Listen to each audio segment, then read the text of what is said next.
예은아, 네가 그렇게 좋아하던 노래 엄마가 대신 부르고 있어. 노래 부를 때마다 미안하고 마음이 아파. 그래도 노래 부르는 동안 너랑 같이 있는 것 같아서 엄마는 좋다.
부활의 아침이 밝았습니다. 안녕하세요. 새사랑교회 유채호 간사입니다.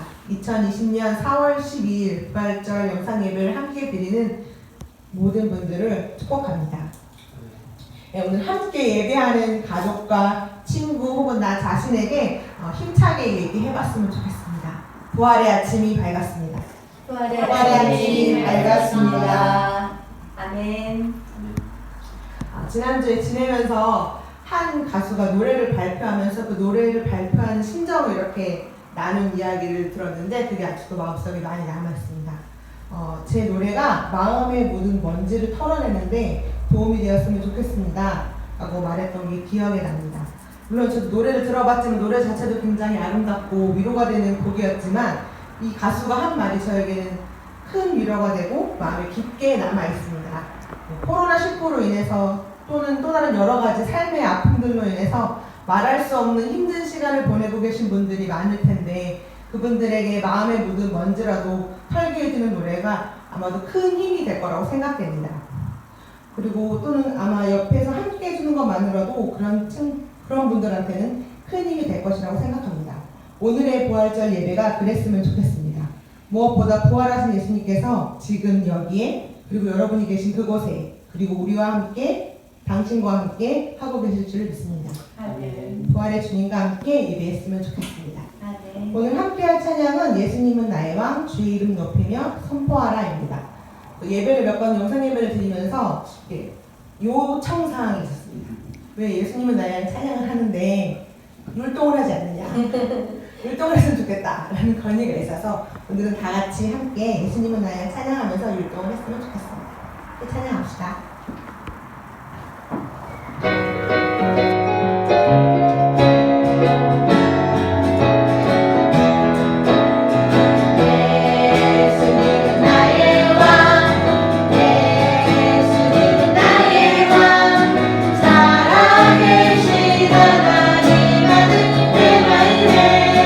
오셔요 어서 오세요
하나님, 주님 부활의 소식이 저희에게 기쁨입니다.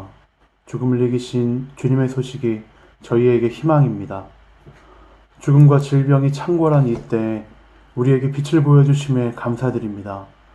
그 빛이 질병으로 신음하고 있는 세상 모든 이들에게 비추기를 기도합니다. 특히 질병으로 고통받고 있는 모든 이들에게 구원이 되기를 기도합니다. 하나님, 전염병이 창궐하면 없는 이들의 고통이 심해집니다. 일용직 노동자들과 자영업자들, 복지의 사각지대에 놓인 이들에게 주님의 구원이 임하시길 기도합니다. 또한 코로나19가 인도와 아프리카, 남미로 번져가며 재앙의 불씨가 되어가고 있습니다. 아프리카에는 온 나라를 통틀어 산소호흡기가 한 손에 꼽힐 만큼 적은 나라들이 다수입니다. 봉쇄를 하면 전염병보다 기아로 죽는 이들이 많을 것이란 소식이 또한 들려옵니다. 인도에서는 도시에서 집으로 돌아가는 교통편이 끊겨서 수백만 일용직 노동자들이 수백 킬로를 걸어서 집으로 돌아가고 있습니다. 이른바 선진국들도 패닉에 빠져 손을 쓰지 못하고 있습니다. 진퇴양난에 빠진 이들을 우리가 어떻게 도울 수 있을지 잘 모르겠습니다. 오직 주님만이 구원이심을 절감하는 시간입니다. 죽음을 이기신 주님의 부활이 이들에게도 빛이 되기를 기도합니다. 주님의 구원하심을 기대하고 기도하며 우리는 이 자리에서 증오와 편가름을 넘어 연대와 포용으로 이 위기를 극복할 수 있기를 기도합니다. 물리적 거리두기에 최선을 다하지만 어느 때보다 많은 이들을 품을 수 있는 시간이길 기도합니다. 비난의 화살을 꽂을 대상을 찾기보다 이 위기를 함께 극복할 수 있는 길을 찾는 눈을 더 가질 수 있도록 저희를 이끄시기를 또한 기도합니다. 하나님, 얼마 있으면 세월호 6주기입니다. 6년이 지났지만 아무것도 밝혀지지 않았습니다. 죽음과도 같은 날이 6년째 이어지고 있습니다. 얼마 전 대통령이 말한 것처럼 사실이 낱낱이 밝혀져야 치유가 시작됩니다. 부활이 시작됩니다. 유가족들의 그리고 이 사회의 진정한 치유와 부활이 일어날 수 있도록 진실이 밝혀지길 그리고 정의가 세워지기를 기도합니다. 하나님, 새사랑 공동체가 모이지 못한 것이 몇 주째입니다. 한 장소에서 모이지 못하지만 곳곳에서 한 마음으로 예배하고 있습니다. 모든 성도들을 돌봐주시길 기도합니다. 학교와 유치원, 어린이집을 가지 못하는 자녀들과 그들을 돌봐야 하는 부모들을 기억하시고 그들의 수고로운 상황들에 주님께서 힘을 주시길 기도합니다. 치료를 위해 입원하고 있는 고혜영 성도님께도 주님께서 힘을 주시고 치유해 주시길 기도합니다.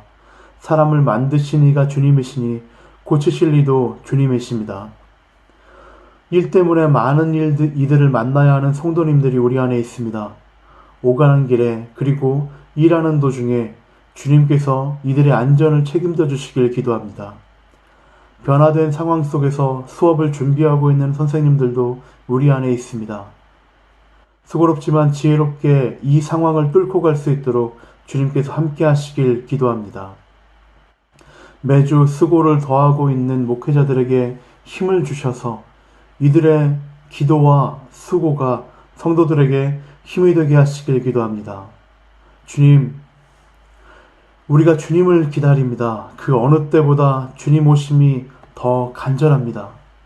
죽음을 이기신 주님의 부활이 우리와 이 나라와 온 세계에 퍼져가기를 간절히 기도합니다. 감사합니다. 예수님의 이름으로 기도했습니다. 아멘.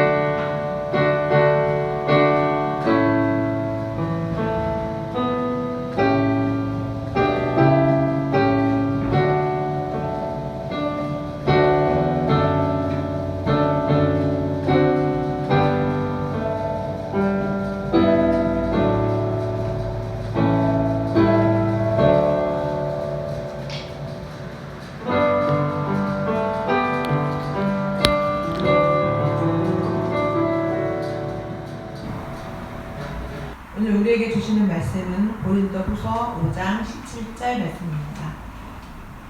고린도후서 5장 17절 말씀입니다. 함께 읽도록 하겠습니다. 누구든지 그리스도 안에 있으면 그는 새로운 피조물입니다. 옛것은 지나갔습니다. 보십시오, 새 것이 되었습니다. 아멘. 이는 주님께서 우리에게 주시는 말씀입니다. 주님께 감사를 드립니다.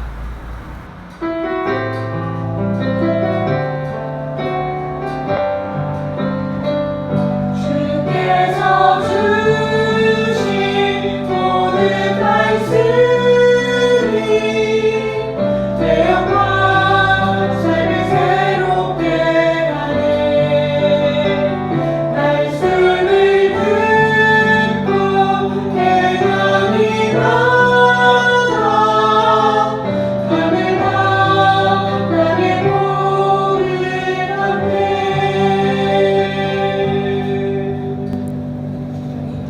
길 가는 밴드 장현우 형제께서 영상으로 특송해 주시겠습니다.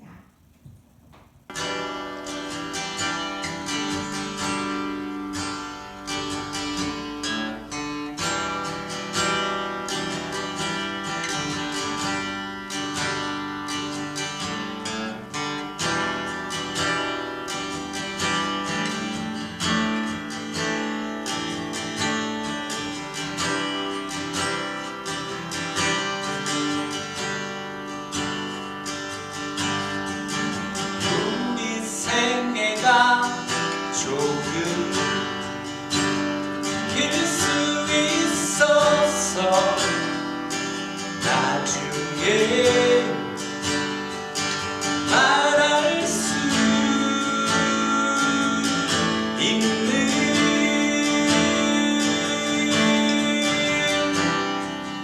좋은 그날에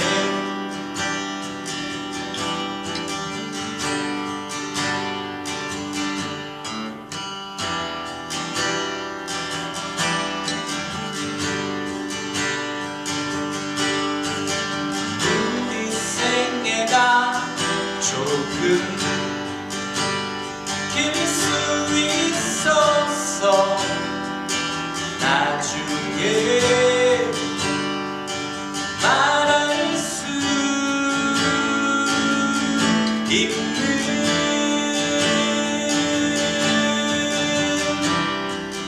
좋은 그날에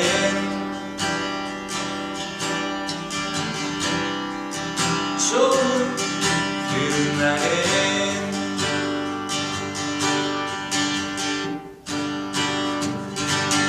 여기 있는 우리들이 여전히 푸른 하늘을 닦을 수 없었지만 세상은 조금 아름답게 바꾸었다. 세상은 조금 아름답게 바꾸었다. 세상은 조금 아름답게 바꾸었다. 세상은 조금 아름답게 바꾸었다.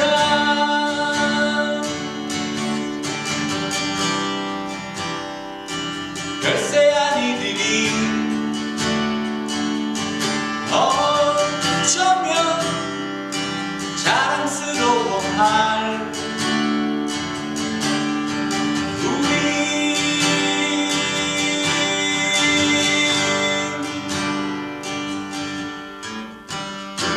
생애가 조금 길 수 있어서 나중에 말할 수 있는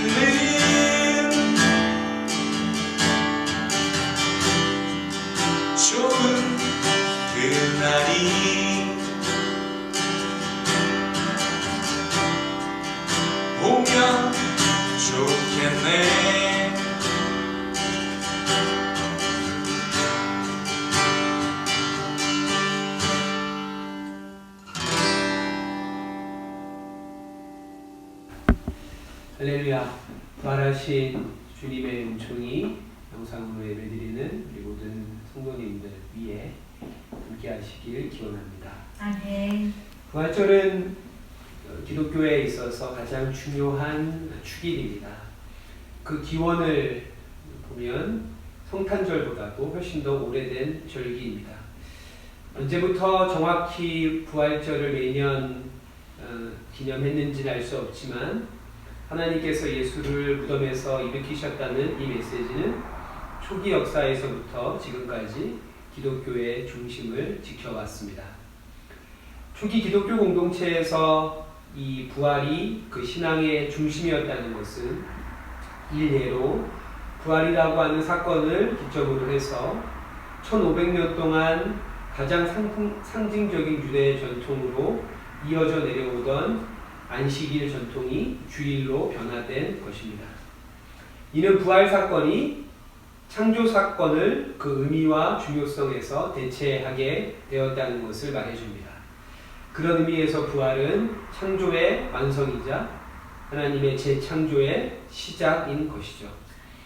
부활절은 구약 선지자를 통해 하나님께서 약속하신 새하늘과 새 땅이 어둠과 죽음이 지배하는 이 땅 위에 돌이킬 수 없이 펼쳐지기 시작한 사건입니다. 사실 부활의 역사성의 문제는 기독교 2000년 사이에 끊임없는 논쟁거리였으며 특별히 현대에 들어와서 과학적 합리주의로 인해 그 논쟁의 열기는 더욱더 뜨거워졌습니다. 급기야 루돌프 볼프만과 같은 현대 신학자들은 부활 신앙의 의의를 십자가의 중요성을 표현하기 위한 문학적인 장치라고 주장하는 데까지 이릅니다. 즉 불트만은 십자가의 중요성을 강조하기 위해 사건과 사실로서의 부활을 희생시킨 것입니다. 불트만과 거의 동시대를 살았지만 불트만의 주장과는 정반대의 입장에 서 있었던 인물이 있었습니다. 그가 바로 칼 바르트라고 하는 인물입니다.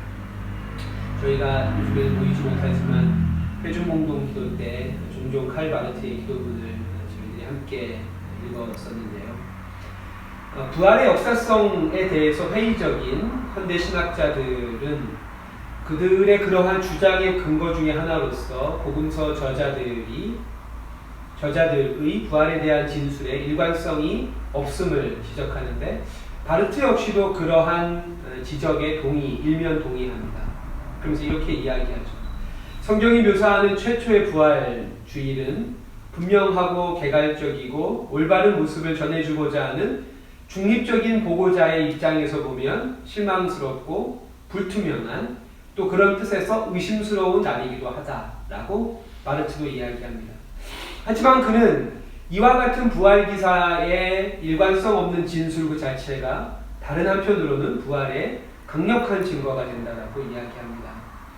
복음서 저자들의 일관성이 없어 보이는 그 다양한 진술 속에 하나의 일치된 의견이 숨겨져 있다는 것입니다. 그것이 무엇일까요? 그것은 도무지 이해할 수 없는 일이 일어났다라고 하는 것입니다. 복음서 저자들의 당황함이 그 진술 속에 담겨져 있고 그것이 오히려 부활의 더 분명한 증거라고 칼 바르트는 이야기합니다. 칼 바르트가 평생을 가르쳤던 바젤 대학에서 훗날 최초로 외국인으로서 총장이 되었던 체코의 신학자인 얀 밀리치 로우만은 부활 사건은 우리가 연출한 사건이 아니라 하나님의 주도로 일어난 사건이며 인간의 가능성에 대해서 이야기하는 사건이 아니라 하나님의 현실성을 우리에게 드러내주는 사건이라고 말합니다. 누가복음 24장 6절에 보면 빈 무덤가를 서성이는 마리아에게 천사의 말이 전해지죠. 그가 여기 계시지 않고 살아나셨느니라. 여기서 살아나셨다라고 하는 동사는 문법적으로 보면 신적 수동태로서 그 문장의 주어는 하나님입니다. 예수가 스스로 살아난 것이 아니라 하나님께서 예수를 일으켜 세우신 것입니다. 그러하기에 칼 바르트의 말대로 그리스도의 부활에 있어서 우리의 믿음보다 우리의 신앙보다 우선하는 것은 하나님의 행위입니다. 부활은 믿음으로 이해되고 확증될 수 있는 것이 아니라 역으로 그리스도의 부활에서 신앙이 이해되고 우리의 믿음이 확증될 수 있는 것입니다. 쉽게 이야기하면 먼저 부활이라고 하는 역사적 사건이 있었고 그 사건의 기초에서 기독교의 신앙과 또 우리의 믿음이 형성된 것이라고 할 수 있습니다. 그래서 우리는 바울의 고린도전서 15장 14절 말씀을 새롭게 이해할 수 있습니다. 그리스도께서 만일 다시 살아나지 못하셨으면 너희들의 믿음도 헛것이다. 즉 우리의 믿음이 그리스도의 부활을 수용하는 것이 아니라 그리스도의 부활이 더 나아가서 지금도 살아계셔서 우리와 이웃의 삶과 역사 가운데 함께 하시는 그리스도의 실존과 임재가 우리의 믿음을 형성하고 지탱하고 강화시킨다는 것이죠. 그래서 저는 이 부활절 아침에 동방정교회의 부활절 인사를 여러분들과 함께 나누고 싶습니다. 제가 먼저 할 테니까 여러분들 옆에 있는 분들에게 한번 이렇게 고백해 보시죠. 그리스도께서 부활하셨습니다. 진실로 부활하셨습니다. 같이 한번 나눠볼까요? 그리스도께서 부활하셨습니다. 진실로 부활하셨습니다. 아멘. 그러하기에 우리는 부활의 역사성, 사실성의 논쟁을 넘어서 이제 부활이 무엇인지를 물어야 합니다. 그리고 그 부활이 무엇인지를 우리가 알려면 우리는 오늘의 달력을 이틀 전으로 돌려서 성금요일 그리스도의 십자가 사건으로 돌아가야 합니다. 왜 그럴까요? 부활이라고 하는 것이 십자가의 결과이며 십자가의 열매이기 때문에 그러합니다. 그러하기에 우리는 십자가의 진정한 의미, 예수께서 십자가를 지신 이유와 그 목적을 알 때 진정으로 부활을 소망할 수 있는 것입니다. 달리 말하면 우리가 십자가를 왜소하게 이해하고 신앙한다면 그에 결부되어서 우리의 부활 신앙 역시 축소될 수밖에 없고 환원될 수밖에 없다는 것이죠. 참된 부활 소망을 가지고 살려면 우리는 먼저 십자가를 온전히 이해하고 믿고 따라야 하는 것입니다. 그렇다면 여러분은 십자가 하면 제일 먼저 떠오르는 것이 무엇입니까? 그것은 아마도 마가복음 10장 45절의 말씀, 자기 목숨을 많은 사람의 대속물로 주려 함이다 라고 하는 이 말씀처럼 대속의 십자가가 가장 먼저 떠오릅니다. 십자가에서 주님은 우리의 죄를 대신해서 피를 흘리심으로 구속과 속량의 은혜를 베푸셨고 그로 말미암아 죄를 용서받은 우리가 하나님의 자녀, 하나님의 백성이 된 것입니다. 이것은 참으로 감사한, 그렇게 우리가 평생 노래해야 할 하나님께서 조건 없이 베푸시는 한량없는 은총이지만 이것이 십자가의 전부는 아닙니다. 우리의 믿음이 바로 이 하나님의 구속과 은총으로 말미암아 잉태되고 시작되지만 우리는 여기에서 십자가에 대한 이해와 십자가에 대한 믿음이 머물러서는 안 됩니다. 십자가에는 사죄의 은총을 통해 베푸시는 구속과 속량의 의미만 있는 것이 아니라 하나님의 의, 즉 하나님의 정의를 보여주신다는 점에서 또 다른 의미를 찾을 수 있습니다. 그렇게 십자가 안에는 두 가지 차원이 내포되는데 그것은 구원의 근거일 뿐 아니라 세계의 악에 대한 하나님의 정의를 드러낸 사건이라는 것입니다. 그런 점에서 십자가는 영적인 사건일 뿐 아니라 사회적이며 정치적이며 경제적이며 문화적인 사건이기도 한 것이죠. 하지만 오늘날 그리스도인들은 바로 이러한 세상의 편만한 악에 대한 하나님의 정의로서의 그 깊고 넓은 십자가의 의미를 외면한 채 개인적이고 영적이며 내세적인 구원의 표지로서만 십자가를 붙들고 있기에 바로 이와 같은 그리스도인들을 향해서 느헤미야 성경연구원의 김동춘 교수는 이렇게 신랄하게 이야기합니다. 이처럼 십자가 고난을 우리의 콧잔등을 잠깐 스치고 지나가는 종교 감정의 자극제로 소비하려는 습성과 결별하고 십자가 신앙을 역사의 현실과 전 지구적인 악의 현실과 결부짓는 관점이 필요합니다. 이제 십자가는 역사 속에 출몰한 악의 현실과 그 신들을 향해서 외치시는 하나님의 정의로운 부르짖음입니다. 그리고 아직 당도하지 않았지만 부활 신앙으로 내다보면서 골고다 십자가의 고난은 궁극적으로 그리고 선치적으로 악에 대한 하나님의 우주적 승리를 내다보게 하는 결코 패배할 수 없는 굳건한 소망의 근거라는 사실을 우리들은 직시해야 합니다. 바로 이러한 십자가에 대한 온전한 이해와 믿음 안에서 우리는 부활을 소망해야 합니다. 19세기 스위스의 목회자로서 지금은 유럽에서 가장 보편적인 정치 이념으로 자리 잡은 기독교 사회주의를 최초로 주창해서 기독교 사회주의의 대부라고 불리는 레온하르트 라가치 목사는 이렇게 말합니다. 우리는 그것이 사물이든지 인간이든지 개인이든지 공동체든지 짓밟히고 죽임을 당한 모든 것들의 부활을 믿는다.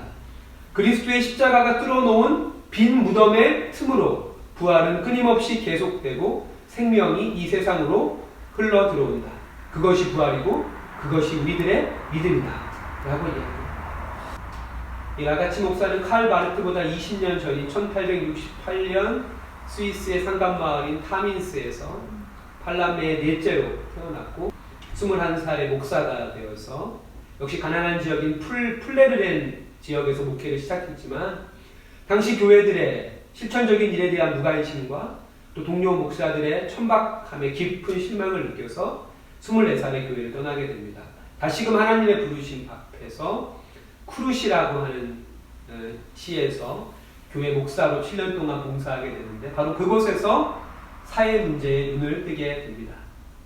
그 지역의 가난한 노동자들의 형편없는 주거 환경과 열악하기 짝이 없는 노동의 조건, 또 그로 인해서 노동자들의 가정이 파괴되고 많은 범죄와 알코올 중독들을 목격한 후로 죄와 악이라고 하는 것이 개인의 차원뿐 아니라 사회 구조적인 차원과 결부되어져 있고 그 안에서 재책의 연대감을 느끼면서 노동자를 교육하고 또 노동자의 환경을 개혁하는 운동들에 관여하게 됩니다.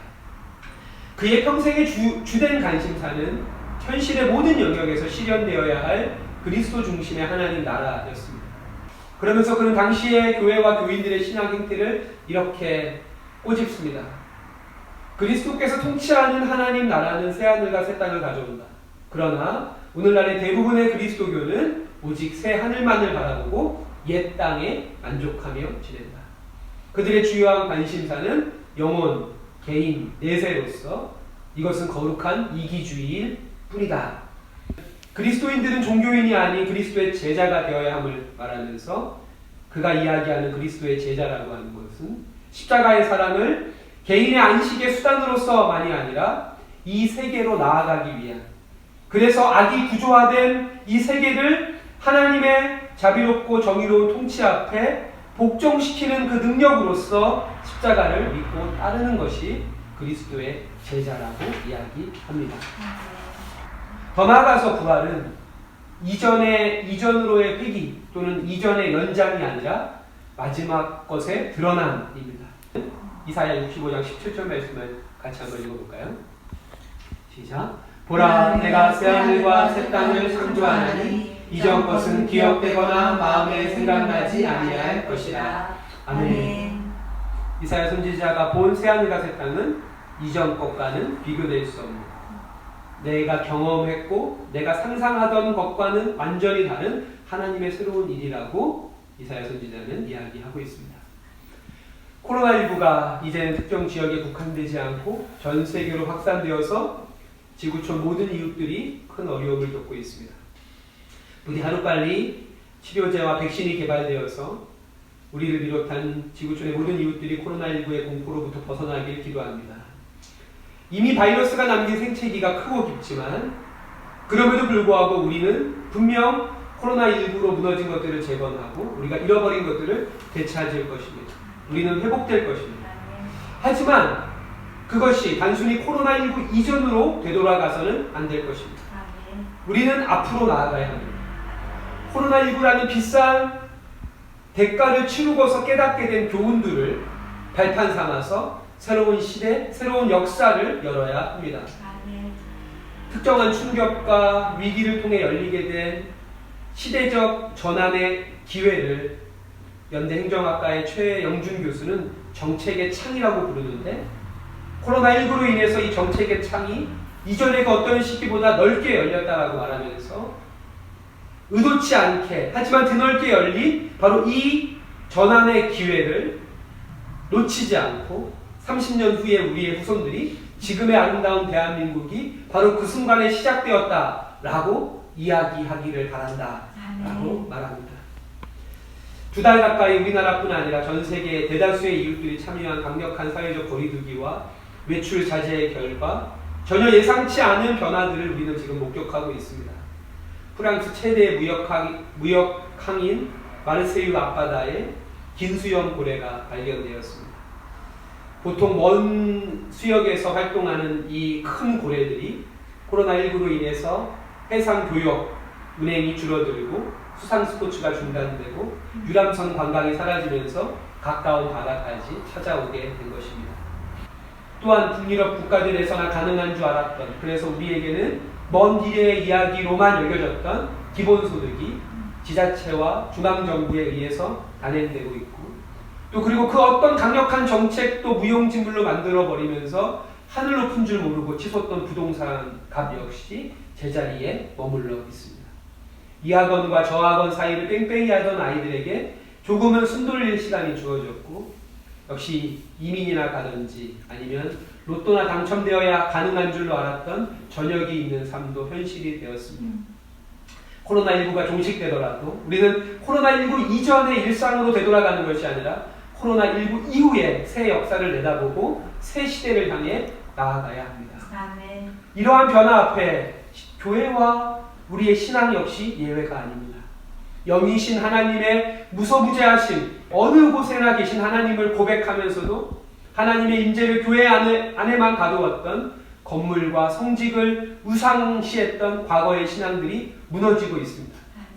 근본 코로나19는 스스로 그 단단한 신앙의 껍데기를 깨지 못한 채 그 안에 갇혀 성령께서 주신 생명력을 잃어가던 교회에게 외부의 힘으로 그 껍데기를 깨트려 줄 사건이라고 생각을 합니다. 그래서 많은 사람들이 위기라고 말하지만 이것은 실상 교회에게는 기회입니다.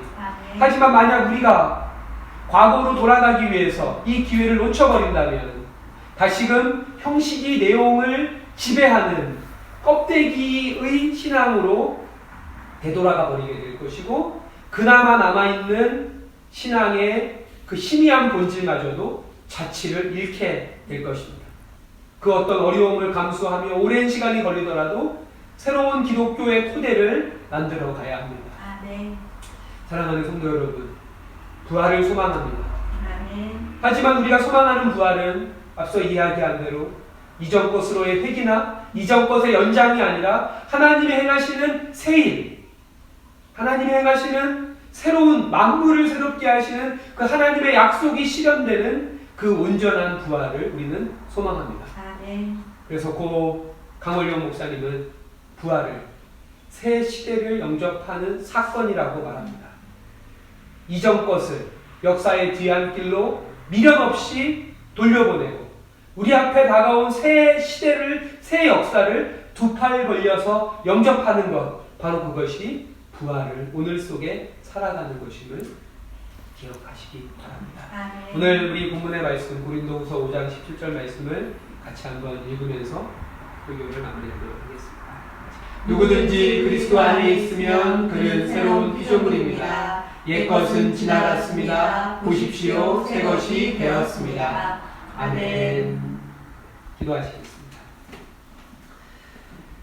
부활하신 주님을 찬양합니다. 우리가 주님의 부활을 믿는 것이 아니라 주님의 부활 위에 우리의 믿음이 정초하도록 더욱 겸손하고 간절하게, 그리고 어린아이처럼 순수하게 당신이 행하시는 새 하늘과 새 땅의 역사에 동참하게 하여 주옵소서. 부활하신 그리스도의 이름으로 기도드립니다.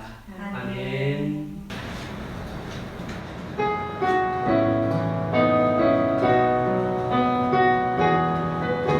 이 시간에 모두도 함께 찬양하면서 준비하신 부활절의 힘을 함께 드리겠습니다. 이곳에 생명샘 솟아나 눈물 홀짝 지나갈 때에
사망과 어둠의 세력을 이기시고 부활하신 예수님의 이름을 송축합니다. 아멘. 또한 그 큰일을 이루신 하늘아버지의 하나님 크신 사랑과 성령님의 역사하심을 찬송하며 모든 존귀와 영광을 아버지 하나님께 올려드립니다.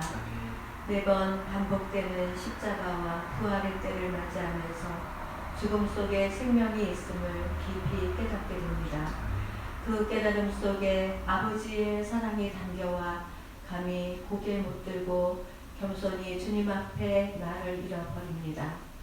2020년 부활절을 맞이하여 우리를 부르신 아버지 하나님, 이제는 우리의 존재 가운데 부활의 생명이 있음을 감사하면서 부활의 첫 열매 되신 예수를 따라 살기를 원합니다.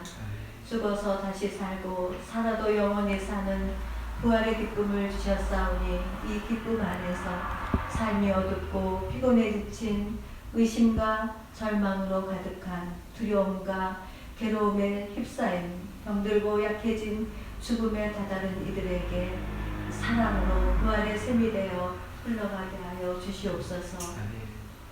오늘 부활절을 맞이하여 기쁜 마음으로 주님 앞에 나와 귀한 예물 주님 손에 봉헌하오니 이 예물을 기쁘게 받아 주시옵시고 이 예물이 쓰이는 곳에 부활 소망 대신 예수의 이름이 증거될 수 있도록 함께하여 주시옵소서. 지금은 하늘의 높은 영광의 보좌를 버리시고 이 땅에 내려와 십자가의 죽으심을 맞이하시고 장사된 지 사흘 만에 부활하셔서 생명이 있음을 모두에게 알게 하시고 그 진리를 믿는 모든 이들의 구속자가 되시는 예수 그리스도의 구원의 은혜와 독생자 아들 예수를 이 땅에 보내주심으로 누구든지 그 이름을 믿어 하나님의 자녀된 권세를 회복해 가도록 지금도 기다리고 계시는 우리 하나님 아버지의 영원하신 사랑하심이 우리들로 하여금 부활의 소망을 두고 부활의 삶을 어떻게 살아가야 될지 온전한 믿음 가운데로 교제해 주시고 가까이 계셔서 도와주시는 보혜사 성령 하나님 아버지의 인도하심이 오늘 부활절 예배를 드린 우리 새사랑교회 성도들과 이 땅에 가장 소외되고 연약한 이웃들 그리고 주님의 부르심을 따라 십자가의 고난을 향하며 부활의 소망을 갖고 나아가는 모든 그리스도인들 위해 이제로부터 영원히 함께 하시기를 간절히 축원하옵나이다. 아멘.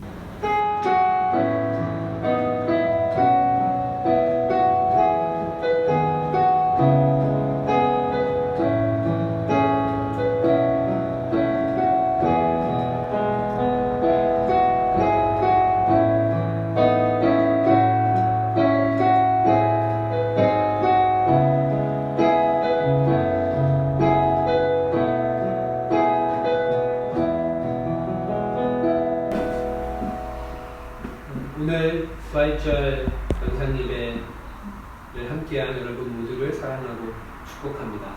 우리 다시 한번 그 종교회의 부활절 인사를 나눠볼까요?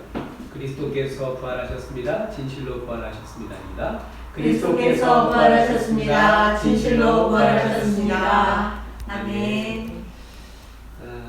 사랑하는 성도 여러분, 코로나19로 인해서 부활절에도 저희들이 현장 예배로 함께 예배하고 친교하지 못하고 이렇게 영상으로 예배하게 되어서 아쉽고 또 안타까움이 있습니다. 또 예배 반주로 섬겨주신 김소영 자매, 오늘 엔지니어로 수고해주신 최준호 형제에게 감사를 드립니다. 감사합니다. 아내 김명희 성도의 출산 준비와 또한 이직으로 분주한 중에도 영상으로 기도해 주신 이재근 성도님에게 감사를 드리고 또 여러 가지 좋은 일들에 대해서 축하의 마음을 전합니다. 영상으로도 특송해 주신 길가는 밴드 장현호 형제에게도 감사의 마음을 전합니다. 다가오는 주에는 우리가 반드시 기억해야 되는 두 가지의 중요한 일이 있습니다. 4월 15일 21대 국회의원 선거이고 그 다음날 4월 16일 세월호 6주기를 기억해야 합니다. 세월호 사고는 우리들에게 많은 것을 깨닫게 해주었습니다. 저희 개인적인 생각이지만 코로나19 사태에서 국민과 정부의 대처가 남다를 수 있었던 것은 세월호 사고가 남겨준 교훈이 크다고 생각을 합니다. 금요일에 돌아올게 라고 하며 영원히 돌아올 수 없는 여행을 떠난 세월호의 희생자들과 지금도 다시는 그와 같은 비극이 다른 누군가에게 되풀이되지 않도록 온갖 조롱과 비아냥에도 불구하고 힘겨운 싸움을 하고 있는 유가족들을 기억해야 합니다. 또한 동시에 인간이라면 해서는 안 되는 말들을 유가족에게 쏟아내는 이들을 심판하는 4월 15일이 되시기를 부탁을 드리겠습니다. 마지막으로 다가오는 주에는 우리 공동체에 아주 큰 기쁜 소식이 있을 예정입니다. 김명희 구재근 부부의 셋째 출산이 아마 있을 텐데요. 많은 성도님들의 기도와 사랑과 격려를 부탁을 드리겠습니다. 많은 교회들이 현장 예배 중단이 길어지면서 교인 수가 줄어드는 것을 걱정하는 시대에 저희 교회는 오히려 한 명이 늘어나니까 그것이 얼마나 큰 은혜인지 모르겠습니다. 2020년 부활절은 태어날 태명 이한이가 우리에게 부활의 소망이고 또 부활의 위로이고 또 부활의 은총임을 고백하면서 오늘 마지막 인사로 여러분 있는 자리에서 양주에 있는 그 이손의 집에 들리도록 같이 한번 외쳐보겠습니다. 제가 이하나 하면 여러분을 보고 싶어 라고 하면서 오늘 예배를 마무리하도록 하겠습니다. 이하나 보고 싶어. 안녕히 계세요. 잘 지내세요. 순산하세요. 네, 안녕하세요. 한사람교회 식구 여러분, 이렇게 특송으로 만날 수 있어서 반갑습니다. 길 가는 밴드 장현호입니다. 폐암으로 투병 중이신 고혜영 성도님 빨리 회복하셨으면 좋겠습니다. 셋째 출산을 앞두고 있는 김명희 자매님과 결혼을 앞두고 있는 이치봉, 노경주 예비 부부님께도 축하를 전해드립니다. 한 곡 더 부르려고 하는데요. 이 노래는 어쩌면 또 온라인으로 지금 이 부활주일 예배를 드리고 계실 텐데 온라인 상에서도 함께 이 노래를 같이 부를 수 있지 않을까 라는 생각을 하면서 이 노래를 특송으로 한 곡 더 부르도록 하겠습니다. 네, 저는 이 곡 부르고 물러갈 겁니다. 안녕. 순산하시길 기원합니다. 힘내세요. 친구 잘 지냈는가? 이제 며칠 안 남았는데 우리 교회 막둥이 건강하게 잘 순산하기를 기도했는데 또 할게. 건강 좋은 소식 기다릴게. 안녕. 언니 건강하고 예쁜 아이 낳으세요. 그대여만 걱정하지 말아요. 우리 함께 노래합시다. 그대 아픈 기억들 모두 그대여. 그대 가슴에 깊이 묻어버리고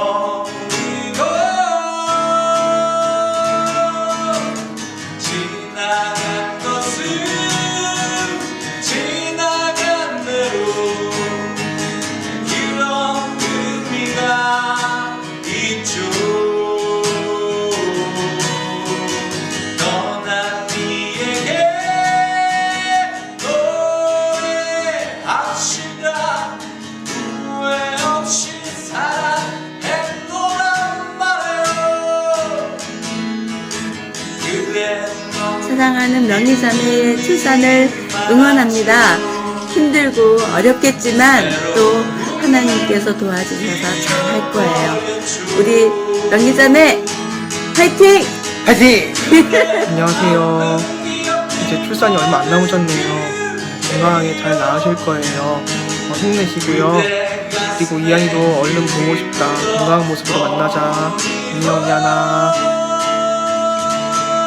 명희 언니 너무 보고 싶어요. 파이팅! 감사합니다.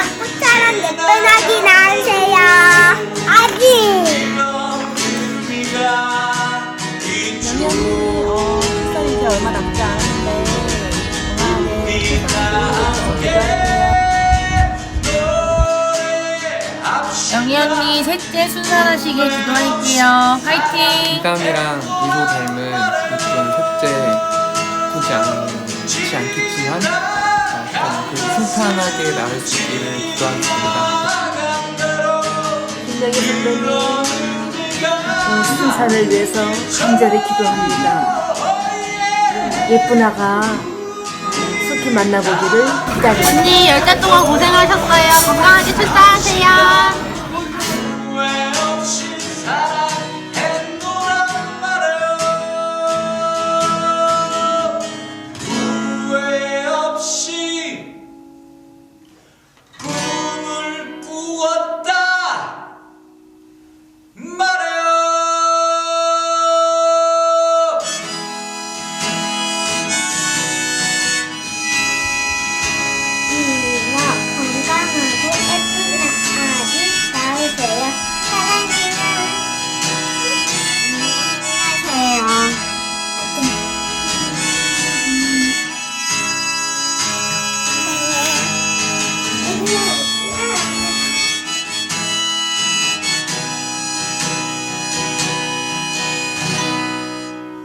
안녕.